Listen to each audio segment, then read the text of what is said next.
आज मन की बात की शुरुआत हम भारत की सफलता के जिक्र के साथ करेंगे। इस महीने की शुरुआत में भारत इटली से अपने एक बहुमूल्य धरोहर को लाने में सफल हुआ है। ये धरोहर है अवलोकितेश्वर पद्मपाणि की 1000 साल से भी ज्यादा पुरानी प्रतिमा। ये मूर्ति कुछ वर्ष पहले बिहार में गया जी के एक देवी स्थान कुंडलपुर मंदिर से चोरी हो गई थी, लेकिन अनेक प्रयासों के बाद अब भारत को यह प्रतिमा वापस मिल गई है। ऐसे ही कुछ वर्ष पहले तमिलनाडु के वेल्लूर से भगवान आंजनेयर हनुमान जी की प्रतिमा चोरी हो गई थी। हनुमान जी की ये मूर्ति भी 600-700 साल पुरानी थी। इस महीने की शुरुआत में ऑस्ट्रेलिया में हमें ये प्राप्त हुई, हमारे मिशन को मिल चुकी हैं। साथियों, हजारों वर्षों के हमारे इतिहास में देश के कोने कोने में एक से बढ़कर एक मूर्तियां हमेशा बनती रही।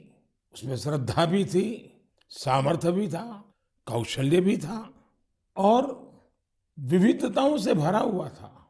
और हमारी हर मूर्तियों के इतिहास में तत्कालीन समय का प्रभाव भी नजर आता है।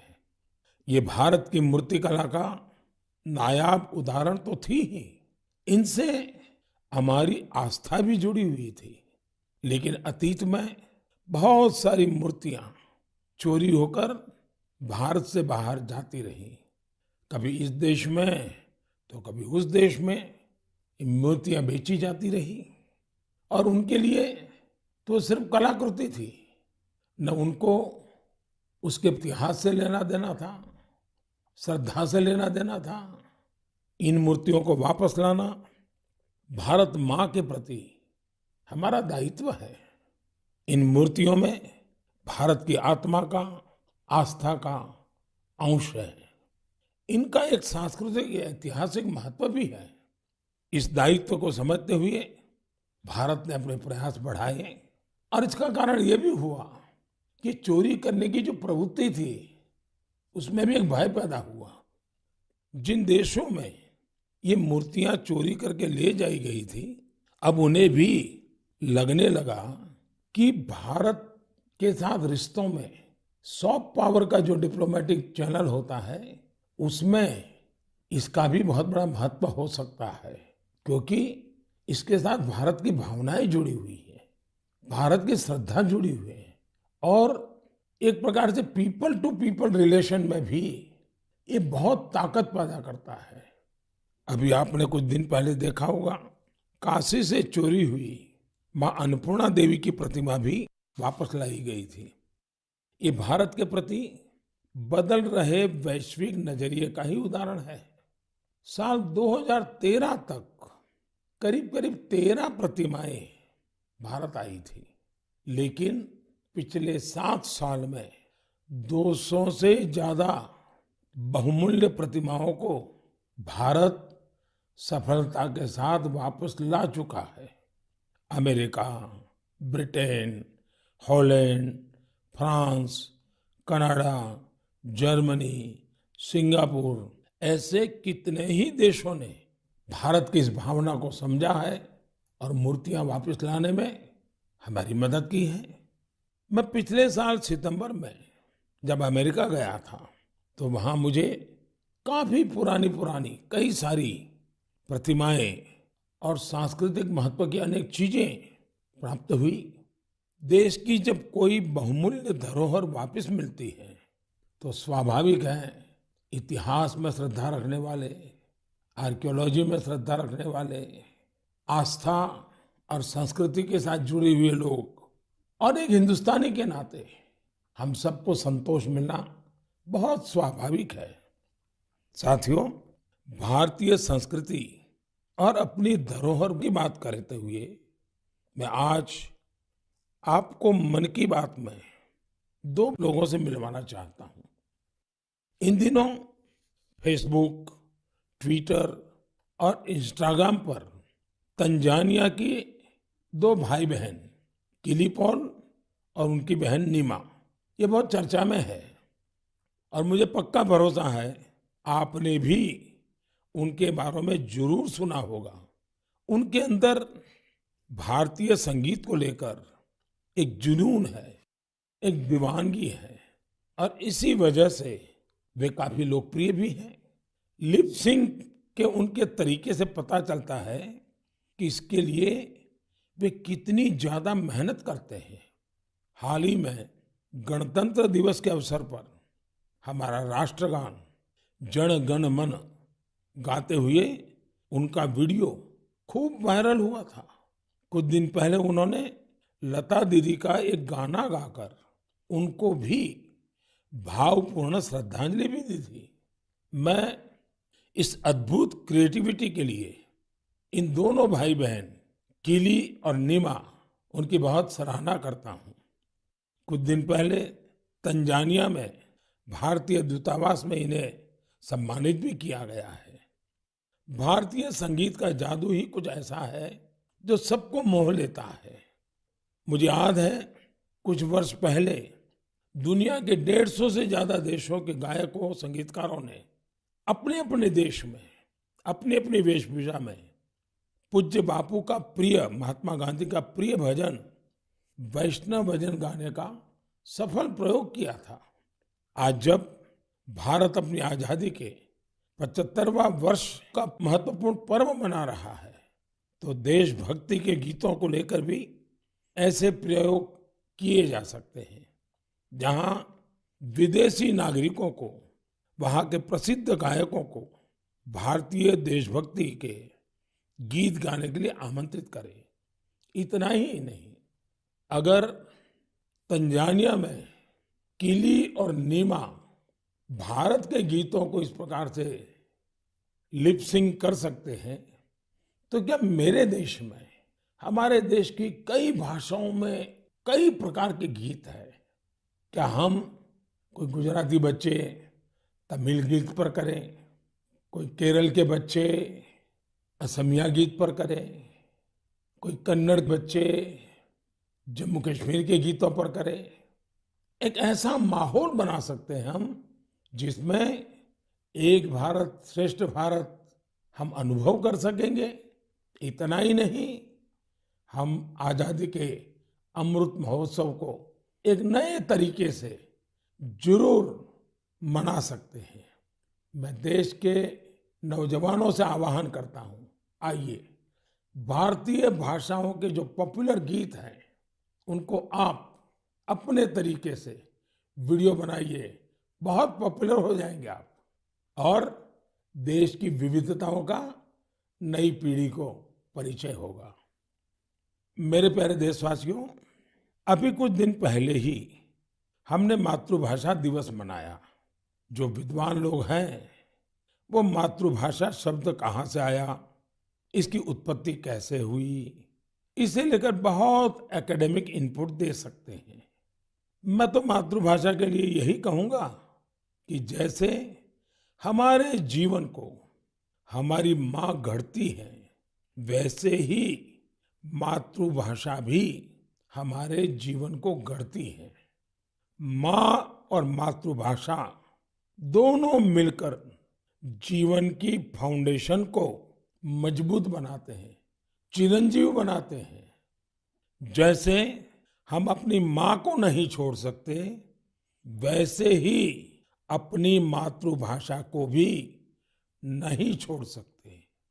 मुझे बरसों पहले की एक बात याद है।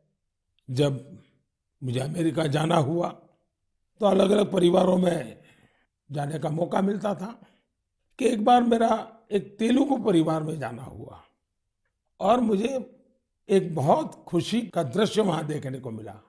उन्होंने मुझे बताया कि हम लोगों ने परिवार में नियम बनाया है कि कितना ही काम क्यों न हो, लेकिन अगर हम शहर के बाहर नहीं है तो परिवार के सभी सदस्य डिनर टेबल पर बैठ के साथ में लेंगे। और दूसरा, डिनर के टेबल पे कंपलसरी हर कोई तेलुगु भाषा में ही बोलेगा। जो बच्चे वहां पैदा हुए थे उनके लिए भी ये नियम था। अपनी मातृभाषा के प्रति ये प्रेम देखकर इस परिवार से मैं बहुत प्रभावित हुआ था। साथियों, आजादी के 75 साल बाद भी कुछ लोग ऐसे मानसिक द्वंद में जी रहे हैं जिसके कारण उन्हें अपनी भाषा, अपने पहनावे, अपने खान पान को लेकर एक संकोच होता है, जबकि विश्व में कहीं और ऐसा नहीं है। हमारी मातृभाषा है, हमें उसे गर्व के साथ बोलना चाहिए। और हमारा भारत तो भाषाओं के मामले में इतना समृद्ध है कि उसकी तुलना ही नहीं हो सकती। हमारी भाषाओं की सबसे बड़ी खूबसूरती ये है कि कश्मीर से कन्याकुमारी तक, कच्छ से कोहिमा तक सैकड़ों भाषाएं, हजारों बोलियां एक दूसरे से अलग, लेकिन एक दूसरे में रची बसी हुई है। भाषा अनेक, भाव एक। सदियों से हमारी भाषाएं एक दूसरे से सीखते हुए खुद को परिष्कृत करते रही है, एक दूसरे का विकास कर रही है। भारत में विश्व की सबसे पुरानी भाषा तमिल है और इस बात का हर भारतीय को गर्व होना चाहिए कि दुनिया की इतनी बड़ी विरासत हमारे पास है। उसी प्रकार से जितने पुराने धर्मशास्त्र हैं, उसकी अभिव्यक्ति भी हमारी संस्कृत भाषा में है। भारत के लोग करीब 121, यानी हमें गर्व होगा, 121 प्रकार की मातृभाषाओं से जुड़े हुए हैं और इनमें 14 भाषाएं तो ऐसी हैं जो 1 करोड़ से भी ज्यादा लोग रोजमर्रा की जिंदगी में बोलते हैं। यानी जितनी कई यूरोपियन देशों की कुल जनसंख्या नहीं है, उससे ज्यादा लोग हमारे यहाँ अलग अलग 14 भाषाओं से जुड़े हुए हैं। साल 2019 में हिंदी दुनिया की सबसे ज्यादा बोली जाने वाली भाषाओं में तीसरे क्रमांक पर थी। इस बात का भी हर भारतीय को गर्व होना चाहिए। भाषा केवल अभिव्यक्ति का ही माध्यम नहीं है, बल्कि भाषा समाज की संस्कृति और विरासत को भी सहेजने का काम करती है। अपनी भाषा की विरासत को सहेजने का ऐसा ही काम सूरीनाम में सुरजन परोही जी कर रहे हैं। इस महीने की 2 तारीख को वो 84 वर्ष के हुए हैं। उनके पूर्वज भी बरसों पहले हजारों श्रमिकों के साथ रोजी रोटी के लिए सूरीनाम गए थे। सुरजन परोही जी हिंदी में बहुत अच्छी कविता लिखते हैं। वहाँ के राष्ट्रीय कवियों में उनका नाम लिया जाता है। यानी आज भी उनके दिल में हिंदुस्तान धड़कता है। उनके कार्यों में हिंदुस्तानी मिट्टी की महक है।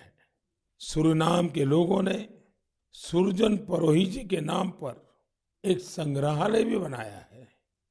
मेरे लिए ये बहुत सुखद है कि साल 2015 में मुझे उन्हें सम्मानित करने का अवसर मिला था। साथियों, आज के दिन यानी 27 फरवरी को मराठी भाषा गौरव दिवस भी है। सर्व मराठी बंधू भगिनींना मराठी भाषा दिनाच्या हार्दिक शुभेच्छा। ये दिन मराठी कविराज विष्णु वामन शिरवाडकर जी, श्रीमान कुसुमाग्रज जी को समर्पित है। आज ही कुसुमाग्रज जी की जन्म जयंती भी है। कुसुमाग्रज जी ने मराठी में कविताएं लिखी, अनेकों नाटक लिखे, मराठी साहित्य को नई ऊंचाई दी। साथियों, हमारे यहाँ भाषा की अपनी खूबियां हैं। मातृभाषा का अपना विज्ञान है। इस विज्ञान को समझते हुए ही राष्ट्रीय शिक्षा नीति में स्थानीय भाषा में पढ़ाई पर जोर दिया गया है। हमारे प्रोफेशनल कोर्सेज भी स्थानीय भाषा में पढ़ाए जाए, इसका प्रयास हो रहा है। आजादी के अमृत काल में इस प्रयासों को हम सब ने मिलकर के बहुत गति देनी चाहिए। ये स्वाभिमान का काम है। मैं चाहूंगा आप जो भी मातृभाषा बोलते हैं उसकी खूबियों के बारे में अवश्य जानें और कुछ न कुछ लिखें। साथियों, कुछ दिनों पहले मेरी मुलाकात मेरे मित्र और केन्या के पूर्व प्रधानमंत्री राइला ओडिंगा जी से हुई थी। ये मुलाकात दिलचस्प तो थी ही, लेकिन बहुत भावुक थी। हम बहुत अच्छे मित्र रहे तो खुल करके काफी बातें भी कर लेते हैं। जब हम दोनों बातें कर रहे थे तो ओडिंगा जी ने अपनी बिटिया के बारे में बताया। उनकी बेटी रोजमेरी को ब्रेन ट्यूमर हो गया था और इस वजह से उन्हें अपनी बिटिया की सर्जरी करानी पड़ी थी। लेकिन उसका एक दुष्परिणाम यह हुआ कि रोजमेरी की आंखों की रोशनी करीब करीब चली गई, दिखाई देना ही बंद हो गया। अब आप कल्पना कर सकते हैं उस बेटी का क्या हाल हुआ होगा, और एक पिता की स्थिति का भी हम अंदाज लगा सकते हैं, उनकी भावनाओं को समझ सकते हैं। उन्होंने दुनिया भर के अस्पतालों में, कोई भी दुनिया का बड़ा देश ऐसा नहीं होगा कि जहां उन्होंने बेटी के इलाज के लिए भरपूर कोशिश न की हो। दुनिया के बड़े बड़े देश छान मारे, लेकिन कोई सफलता नहीं मिली और एक प्रकार से सारी आशाएं छोड़ दी। पूरे घर में एक निराशा का वातावरण बन गया। इतने में किसी ने उनको भारत में आयुर्वेद के इलाज के लिए आने के लिए सुझाव दिया। अब वो बहुत कुछ कर चुके थे, थक भी चुके थे, फिर भी उनको लगा कि चलो भाई एक बार ट्राई करें क्या होता है। वे भारत आए, केरला के एक आयुर्वेदिक अस्पताल में अपनी बेटी का इलाज करवाना शुरू किया। काफी समय बेटी यहाँ रही।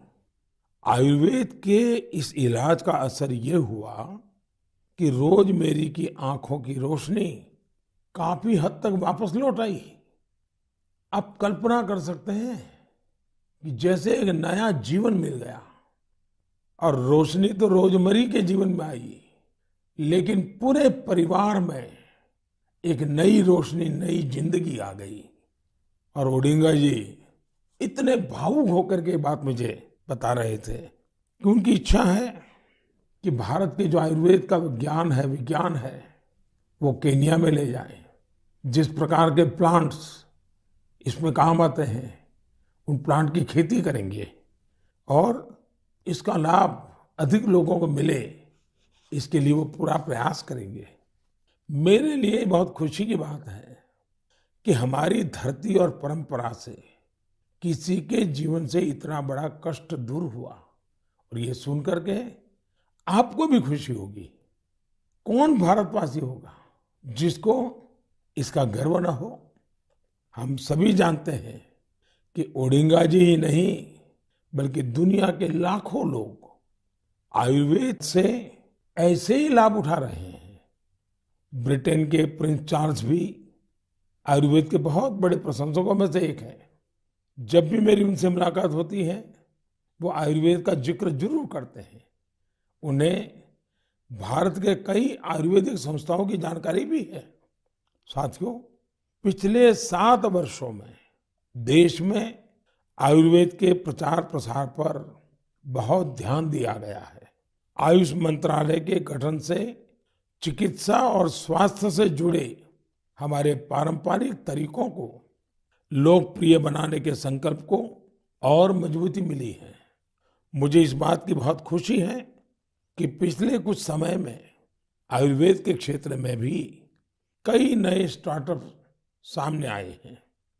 इसी महीने की शुरुआत में आयुष स्टार्टअप चैलेंज शुरू हुआ था। इस चैलेंज का लक्ष्य इस क्षेत्र में काम करने वाले स्टार्टअप्स को आइडेंटिफाई करके उन्हें सपोर्ट करना है। इस क्षेत्र में काम कर रहे युवाओं से मेरा आग्रह है कि वे इस चैलेंज में जरूर हिस्सा लें। साथियों, एक बार जब लोग मिलकर के कुछ करने की ठान लें तो वो अद्भुत चीजें कर जाते हैं।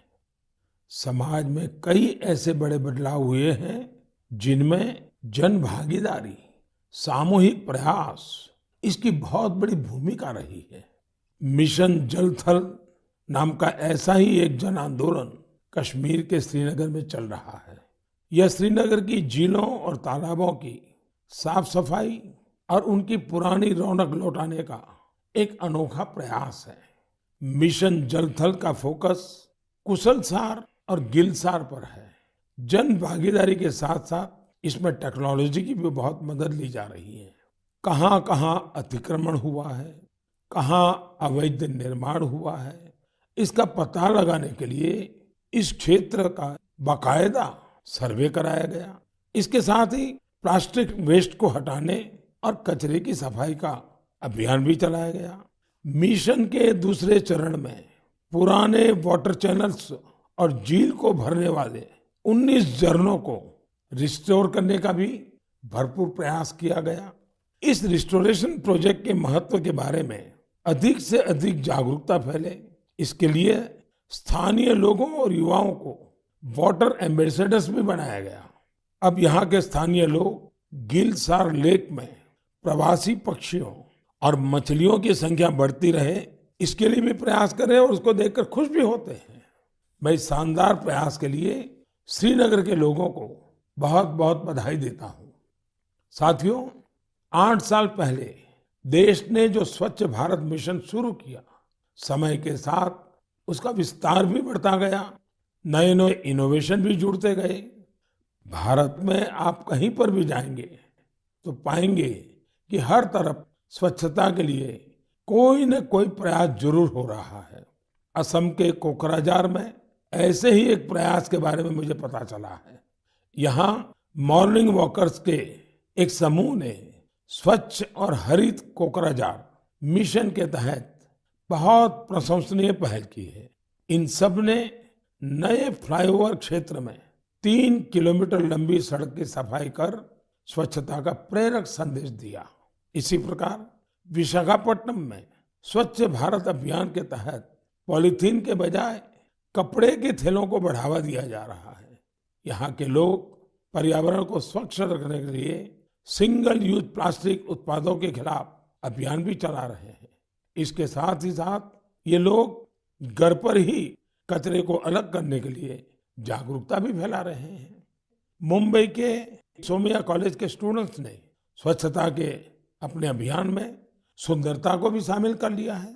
इन्होंने कल्याण रेलवे स्टेशन की दीवारों को सुंदर पेंटिंग से सजाया है।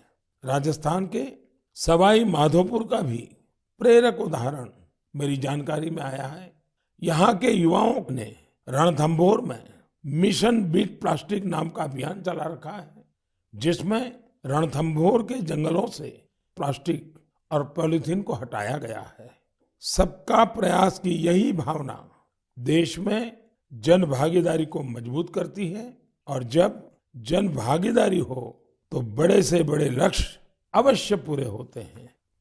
मेरे प्यारे देशवासियों, आज से कुछ दिन बाद ही 8 मार्च को पूरी दुनिया में इंटरनेशनल वुमेन्स डे, अंतर्राष्ट्रीय महिला दिवस मनाया जाएगा। महिलाओं के साहस, कौशल और प्रतिभा से जुड़े कितने ही उदाहरण हम मन की बात में लगातार साझा करते रहे हैं। आज चाहे स्किल इंडिया हो, सेल्फ हेल्प ग्रुप हो या छोटे बड़े उद्योग हो, महिलाओं ने हर जगह मोर्चा संभाला हुआ है। आप किसी भी क्षेत्र में देखिए, महिलाएं पुराने मिथकों को तोड़ रही हैं। आज हमारे देश में पार्लियामेंट से लेकर पंचायत तक अलग अलग कार्य क्षेत्र में महिलाएं नई ऊंचाई प्राप्त कर रही हैं। सेना में भी बेटियां अब नई और बड़ी भूमिकाओं में जिम्मेदारी निभा रही हैं। और देश की रक्षा कर रही हैं। पिछले महीने गणतंत्र दिवस पर हमने देखा कि आधुनिक फाइटर प्लेन्स को भी बेटियां उड़ा रही है। देश ने सैनिक स्कूलों में भी बेटियों के एडमिशन पर रोक हटाई और पूरे देश में बेटियां सैनिक स्कूलों में दाखिला ले रही हैं। इसी तरह अपने स्टार्टअप जगत को देखें। पिछले सालों में देश में हजारों नए स्टार्टअप शुरू हुए। इनमें से करीब आधे स्टार्टअप्स में महिलाएं निदेशक की भूमिका में है। पिछले कुछ समय में महिलाओं के लिए मातृत्व अवकाश बढ़ाने जैसे निर्णय लिए गए हैं। बेटे और बेटियों को समान अधिकार देते हुए विवाह की उम्र समान करने के लिए देश प्रयास कर रहा है। इससे हर क्षेत्र में महिलाओं की भागीदारी बढ़ रही है। आप एक और बड़ा बदलाव भी होते देख रहे होंगे। ये बदलाव है हमारे सामाजिक अभियानों की सफलता।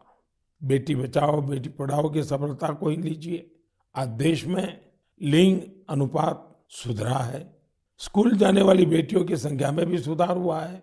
इसमें हमारी भी जिम्मेदारी है कि हमारी बेटियां बीच में स्कूल न छोड़ दें। इसी तरह स्वच्छ भारत अभियान के तहत देश में महिलाओं को खुले में शौच से मुक्ति मिली है। ट्रिपल तलाक जैसी सामाजिक बुराई का अंत भी हो रहा है। जब से ट्रिपल तलाक के खिलाफ कानून आया है, देश में 3 तलाक के मामलों में 80% की कमी आई है। ये इतने सारे बदलाव इतने कम समय में कैसे हो रहे हैं? ये परिवर्तन इसलिए आ रहा है क्योंकि हमारे देश में परिवर्तन और प्रगतिशील प्रयासों का नेतृत्व अब खुद महिलाएं कर रही हैं। मेरे प्यारे देशवासियों, कल 28 फरवरी को नेशनल साइंस डे है। ये दिन रमन इफेक्ट की खोज के लिए भी जाना जाता है।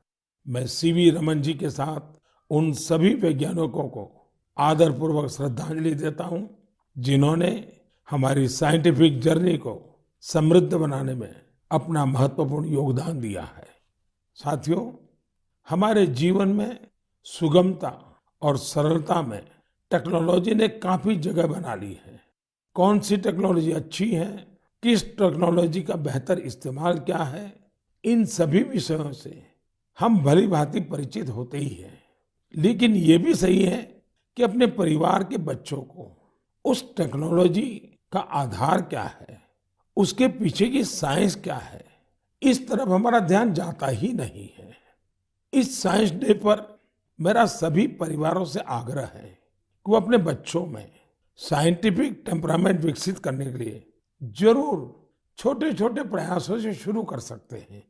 अब जैसे दिखता नहीं है, चश्मा लगाने के बाद साफ दिखने लगता है, तो बच्चों को आसानी से समझाया सकता है कि इसके पीछे विज्ञान क्या है। सिर्फ चश्मे देखें, आनंद करें, इतना नहीं। अभी आराम से आप एक छोटे से कागज पर उसे बता सकते हैं। अब वो मोबाइल फोन उपयोग करता है, कैलकुलेटर कैसे काम करता है, रिमोट कंट्रोल कैसे काम करता है, सेंसर क्या होते हैं, ये साइंटिफिक बातें इसके साथ साथ घर में चर्चा में होती है क्या? हो सकती है।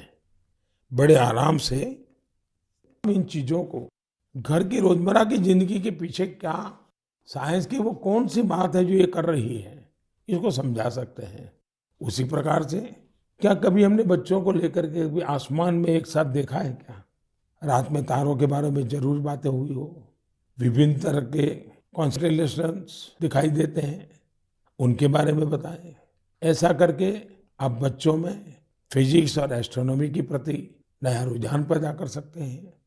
आजकल तो बहुत सारी ऐप्स भी हैं जिससे आप तारों और ग्रहों को लोकेट कर सकते हैं, या जो तारा आसमान में दिख रहा है उसको पहचान सकते हैं, उसके बारे में जान भी सकते हैं।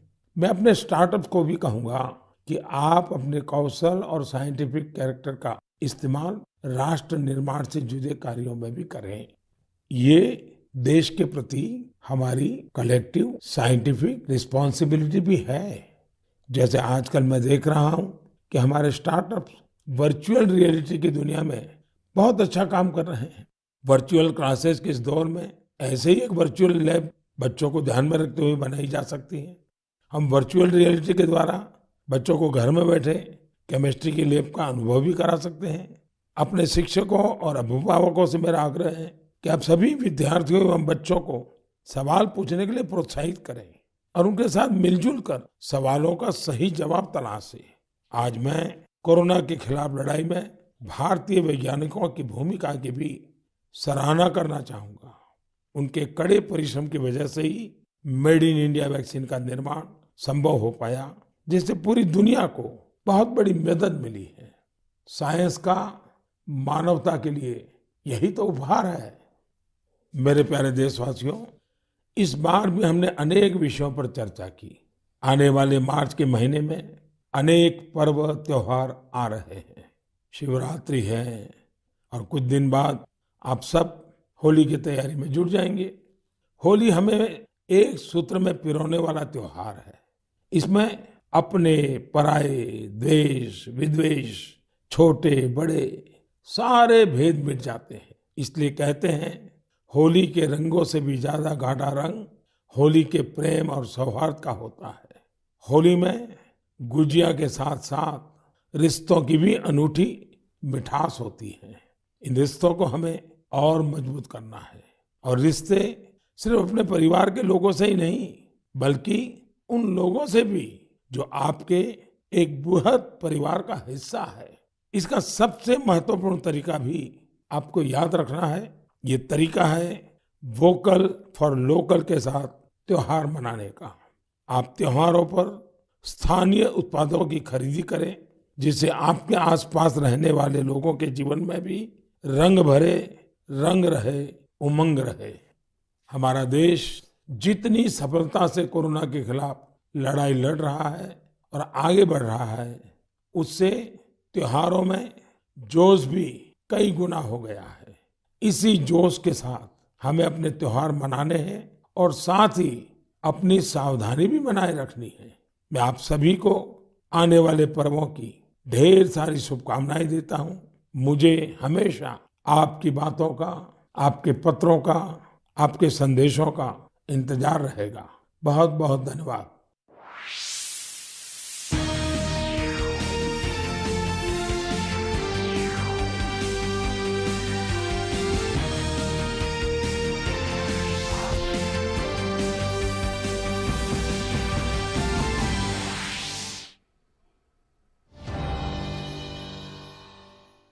मनुष्य के स्पंज समान फेफड़े हवा सोखने के लिए बने हैं।